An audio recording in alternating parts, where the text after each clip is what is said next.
there are two challenges, I think, two core challenges. And one is that I really want to care for the people that report to me or that I lead, that I want to keep them engaged and I want to keep them enthused and I want to make sure that they're safe and I'm really caring about those people.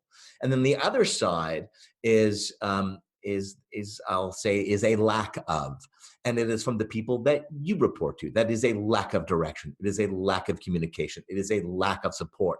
It is a lack of technology needed to do the job. And so there's this on one side an abundance of emotion on one side and a lack of a lot of tactical things on the other side. And many of you, I'm sensing by this, is that you're stuck in the middle.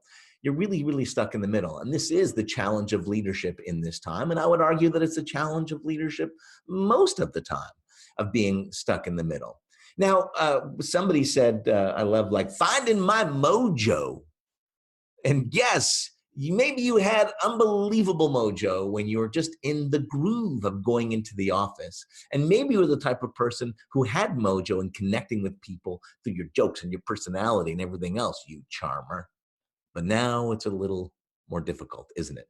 Somebody else in there said that they started a business in 2020. So remember, if you think you're stressed, think about that one person out there who just started a business. They didn't sign up for this, my friends. Now, what did we sign up for? Well, I think we all did sign up to be leaders. We signed up to be leaders. And there is a challenge of this leadership, of timing of the leadership, of how do we take all those concerns and emotions for the people that we lead, and how do we connect to the people who lead us to get us out of this.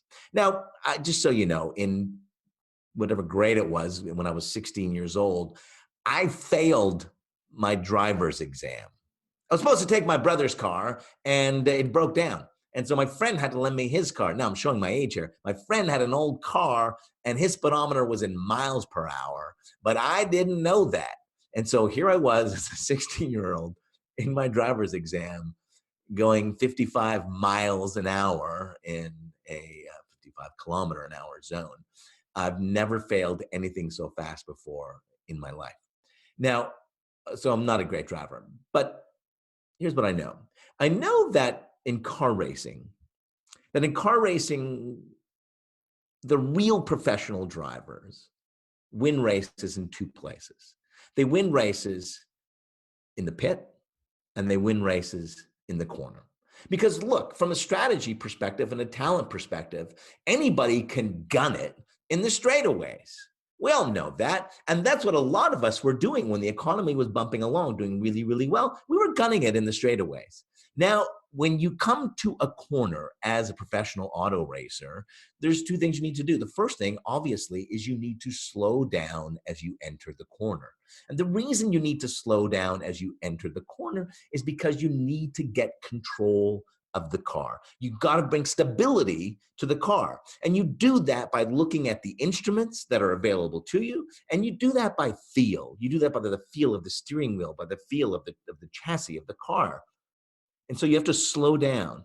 Now, what the amateur drivers don't know, and certainly people like me don't know, is that when you reach that point of stability, you begin to accelerate.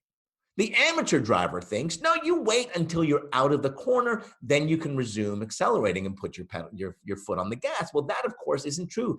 The professional knows that you accelerate in the middle of the corner. And you accelerate in the middle of the corner once you've reached stability, so that by the time you come out of the corner back into the straightaway, you have unbelievable momentum. And what you need to do is get the car stable enough so that when you accelerate, you don't have to apply the brakes again. Once you're good to go, you go. Welcome to the middle of the corner. It's time to accelerate. It's time to get our organizations going. It's time to get our people going. And I'm not saying this is time to open up the economy. I'm not having that discussion because there's a million different perspectives on it, and I'm not a professional on when we should do that. But I do know that in a lot of industries, we have reached a point where the car is somewhat stable. And so now we have to, as great leaders, be looking beyond that to say, okay, how do we start to accelerate so that we have momentum coming out of the corner? And, you know, as Jackie Stewart said in his great Scottish voice, I'm a horrible impressionist, but as Jackie Stewart said, look, the exit from the corner is more important than the entry. So we have to prepare ourselves. So how do we do that? If those are the situations we have, and how do we preparing the people that we have so much care for, and how are we selling it up so that we can get the support and the communication and the tools from the people who need to give it to us so that we can take our team, we can take our division, our department, and start to accelerate.